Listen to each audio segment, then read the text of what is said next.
Hi guys, ഇന്ന് നമ്മുടെ കയ്യിൽ കുറച്ച് നേന്ത്രപ്പഴമുണ്ട്. നല്ല പഴുത്ത നേന്ത്രപ്പഴമാണ്. കഴിഞ്ഞ ദിവസം നമ്മൾ വീട്ടിൽ പോയപ്പോൾ ഒരു ആൻറ്റി തന്നു വിട്ടതാണ്. അപ്പോൾ നല്ല പഴുത്തായിരിക്കുന്നത് കൊണ്ട് ഞാൻ വിചാരിച്ചു നമുക്ക് ഇന്ന് വെറൈറ്റി ആയിട്ട് ഒരു ബനാന കട്ട്ലേറ്റ് ഉണ്ടാക്കാമെന്ന് വിചാരിച്ചു. കഴിഞ്ഞ ദിവസം നമ്മൾ യൂട്യൂബിലും ഇൻസ്റ്റാഗ്രാമിലൊക്കെ സ്ക്രോൾ ചെയ്യുന്ന സമയത്ത് നമ്മുടെ ഷെഫ് പിള്ളേൻ്റെ റെസിപ്പി കണ്ടിട്ടുണ്ടായിരുന്നേ.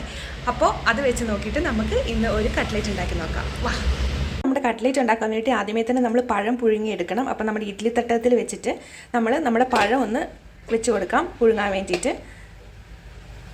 ഇനി നമ്മൾ പഴമൊക്കെ വെച്ചിട്ടുണ്ട്. ഇനിയിപ്പോൾ നമുക്ക് മൂടി വെച്ചിട്ട് ഒന്ന് ആവി ഒളിച്ചെടുക്കാം.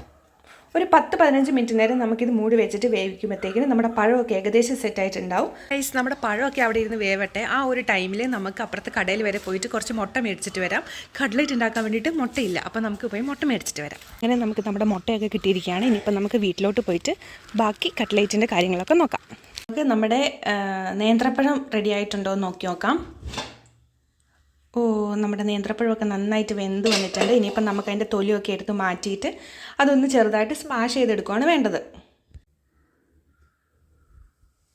അപ്പോൾ ഗൈസ്, നമുക്ക് നേന്ത്രപ്പഴം ഓരോന്നായിട്ട് ഈ ബൗളിലേക്ക് ഇട്ടിട്ട് അതിൻ്റെ തൊലിയൊക്കെ ഉരിച്ചതിന് ശേഷം നമുക്കൊന്ന് ചെറുതായിട്ട് ഉടച്ചെടുക്കാം. അപ്പോൾ നമ്മുടെ നേന്ത്രപ്പഴത്തിനാണെങ്കിൽ ഭയങ്കര ചൂടാണ് കേട്ടോ.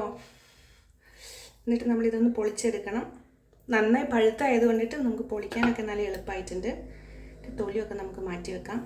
അങ്ങനെ നമ്മുടെ നേന്ത്രപ്പഴമൊക്കെ നമ്മളിവിടെ നന്നായിട്ട് ഉരിച്ചെടുത്തിട്ടുണ്ട്. ഇനിയിപ്പോൾ നമുക്കിത് ചെറുതായിട്ടൊന്ന് സ്മാഷ് ചെയ്തെടുക്കാം. നമ്മളിവിടെ ഒരു സ്പൂൺ വെച്ചിട്ടാണ് സ്മാഷ് ചെയ്തെടുക്കുന്നത്. കണ്ടോ, എല്ലാം നന്നായിട്ട് ഉടഞ്ഞ് കിട്ടുന്നുണ്ട്, നല്ല പഴുത്ത പഴമായതുകൊണ്ട്. അങ്ങനെ നമ്മുടെ ഏത്തപ്പഴമൊക്കെ നമ്മളിവിടെ നന്നായിട്ട് സ്മാഷ് ചെയ്തെടുത്തിട്ടുണ്ട്. ഇനിയിപ്പം നമുക്കിത് മാറ്റി വെക്കാം. എന്നിട്ട് നമുക്ക് തേങ്ങയൊക്കെ ഒന്ന് വറുത്തെടുക്കാം അല്ലേ. നമ്മുടെ പാനൊക്കെ ചൂടായിട്ടുണ്ട്. ഇനിയിപ്പം നമുക്ക് കുറച്ച് നെയ്യ് ഒഴിച്ച് കൊടുക്കാം. അങ്ങനെ നമ്മുടെ എണ്ണയൊക്കെ ചൂടായിട്ടുണ്ട്. ഇനിയിപ്പം നമ്മുടെ അണ്ടിപ്പരിപ്പ് മുന്തിരിയും കൂടെ നമുക്ക് ഇതിനകത്തേക്ക് ഇട്ട് കൊടുക്കാം. ഒന്ന് ചെറുതായിട്ട് നമുക്ക് സോട്ട് ചെയ്ത് കൊടുക്കാം. അതിനുശേഷം നമ്മൾ ഇതിലേക്ക് ഒരു പിടി തേങ്ങ വേണം ആഡ് ചെയ്ത് കൊടുക്കാൻ വേണ്ടിയിട്ട്. ഞാനിവിടെ 1.5 പിടി തേങ്ങ ആഡ് ചെയ്ത് കൊടുക്കുന്നുണ്ട്. നമുക്കൊരു 3 പഴമുള്ളത് കൊണ്ടാണ് ഞാനിവിടെ 1.5 പിടി തേങ്ങ ഇട്ട് കൊടുത്തത്. ഇത് നമ്മൾ നന്നായിട്ട് ഇളക്കണം. ഇതിലേക്ക് മധുരത്തിന് ആവശ്യമായിട്ടുള്ള പഞ്ചസാരയാണ് ആഡ് ചെയ്ത് കൊടുക്കുന്നത്. ഞാനിവിടെ ഒരു 1.5-2 സ്പൂൺ പഞ്ചസാര ആഡ് ചെയ്ത് കൊടുക്കുന്നുണ്ട്. പക്ഷേ നമുക്ക് ചതച്ച് വെച്ചിരിക്കുന്ന കുറച്ച് ഏലക്കയും കൂടി ആഡ് ചെയ്ത് കൊടുക്കാം. എന്നിട്ട് നന്നായിട്ടൊന്ന് മിക്സ് ചെയ്ത് കഴിഞ്ഞ് നമുക്ക് തീ ഓഫ് ചെയ്യാവുന്നതാണ്.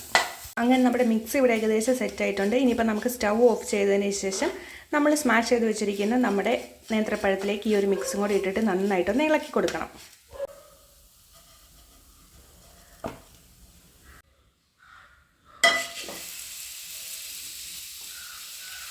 നമ്മുടെ മിക്സിലേക്ക് നമുക്കൊരല്പം ബ്രെഡ് ക്രംസും കൂടി ആഡ് ചെയ്ത് കൊടുക്കാം. ഞാനിവിടെ ഒരു 2 ബ്രെഡാണ് എടുത്തിരിക്കുന്നത്. എന്നിട്ട് നമുക്കിതെല്ലാം കൂടെ കൈ വെച്ച് നന്നായിട്ട് മിക്സ് ചെയ്യണം. നമ്മുടെ മിക്സ് നമ്മൾ നന്നായിട്ട് കുഴച്ചെടുത്തിട്ടുണ്ട്. ഇനിയിപ്പോൾ നമ്മൾ ചെറിയ ചെറിയ കട്ട്ലേറ്റിൻ്റെ രൂപത്തിൽ പരത്തിയിട്ട് നമുക്ക് എണ്ണയിലിട്ട് ഫ്രൈ ചെയ്തെടുക്കാവേ.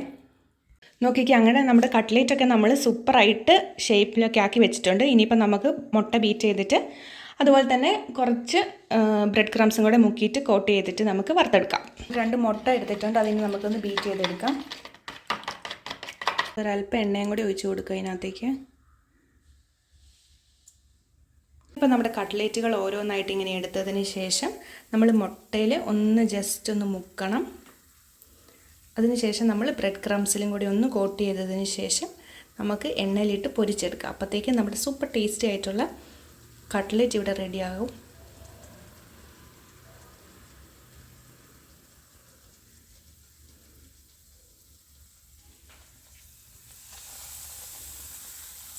നമ്മളൊരു ട്രിപ്പിൽ 5 കട്ട്ലേറ്റ് ഇട്ടിട്ടുണ്ട്. ഇനിയിപ്പോൾ നമുക്ക് മൊരിഞ്ഞ് കഴിയുമ്പോൾ ഒരു സൈഡ് മറച്ചിട്ടതിന് ശേഷം മറ്റേ സൈഡും കൂടെ മൊരിച്ചെടുക്കുമ്പോഴത്തേക്കിനും നമ്മുടെ കട്ട്ലേറ്റ് ഇവിടെ റെഡിയാണ്. ഗൈസ്, അങ്ങനെ നമ്മുടെ സൂപ്പറായിട്ടുള്ള കട്ട്ലേറ്റ് ഇവിടെ റെഡി ആയിട്ടുണ്ട്. നോക്കിക്ക് എന്ത് രസമാണല്ലേ കാണാൻ വേണ്ടിയിട്ട്. അപ്പം വൈകുന്നേരം ചായക്ക് നമുക്ക് 4 മണി പലഹാരമായിട്ട് കഴിക്കാൻ പറ്റിയൊരു അടിപൊളി കട്ട്ലേറ്റ് ആണ് കേട്ടോ ഇത്. ഹൈ ഗൈസ്, ഇനിയിപ്പം നമുക്ക് നമ്മുടെ കട്ട്ലേറ്റ് ഒന്ന് ടേസ്റ്റ് ചെയ്ത് നോക്കാം. ഉണ്ടാക്കിയാൽ മാത്രം പോരല്ലോ, നമ്മൾ ടേസ്റ്റ് കൂടെ ചെയ്യണ്ടേ. അപ്പോൾ നല്ല ക്രിസ്പി ആയിട്ടുണ്ട് കേട്ടോ. നോക്കിക്കേ, അതിൻ്റെ ടെക്സ്ചറൊക്കെ അടിപൊളിയായിട്ടുണ്ട്. സൂപ്പർ. അപ്പോൾ നിങ്ങളെല്ലാവരും ഇതൊന്ന് ട്രൈ ചെയ്ത് നോക്കിയിട്ട് നിങ്ങളുടെ അഭിപ്രായങ്ങൾ കമൻറ്റ് ബോക്സിൽ പറയണേ. അപ്പം bye, thank you for watching. See you with the next video.